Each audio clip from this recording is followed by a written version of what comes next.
آپ نے اپنا جو سیدہ زینب کو آپ نے نصیحت فرمائی، اتق اللہ، میری بہن اللہ سے ڈر، وتعزی بعزاء اللہ، اور خدا سے تسکین حاصل کر، واعلمی ان اہل الارض یموتون۔ کیسے تسلی دے رہے ہیں امام؟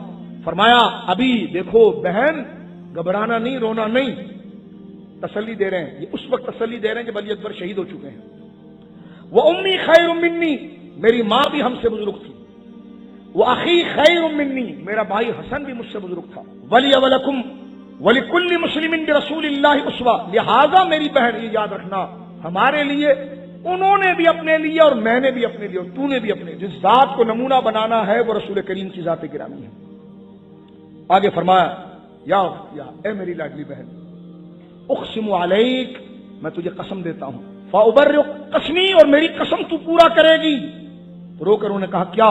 فرمایا لا تشقی علی جیبن، میرا جب لاشا تو دیکھے گی تو کپڑے نہیں پھاڑے گی، ولا تخمشی علی وجہن، جب مجھے خون میں نہاتا ہوا تو پڑا دیکھے گی تو اپنے ہاتھوں سے اپنے چہروں کو نہیں مارے گی۔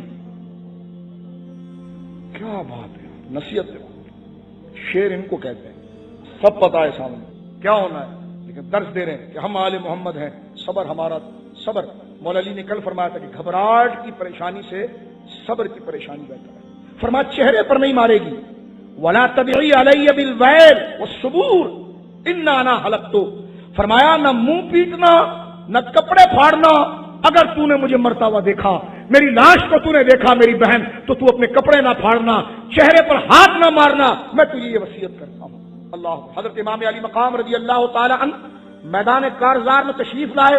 میرے دوستو اختصار کے ساتھ آپ کے سامنے کوئی گدڑ کا بچہ آ نہیں سکتا تھا، امام علی مقام نے اس جرأت کے ساتھ ان کا مقابلہ کیا۔ آپ کہہ چکے تھے کہ ابھی اپنے زیاد کی کیا حیثیت ہے، ہمارے گھر کے دروازے پہ جبریل کھڑا ہوتا ہے، اور حسین ابن زیاد جیسے گرگٹ کے پاس جائے، بے اجازت جن کے گھر جبرائیل آتے نہیں، قدر والے، یعنی حسین نے جان دے کر انسان کی قدر کو بھی بچایا اور اہل بیت کی قدر کو بھی بچایا۔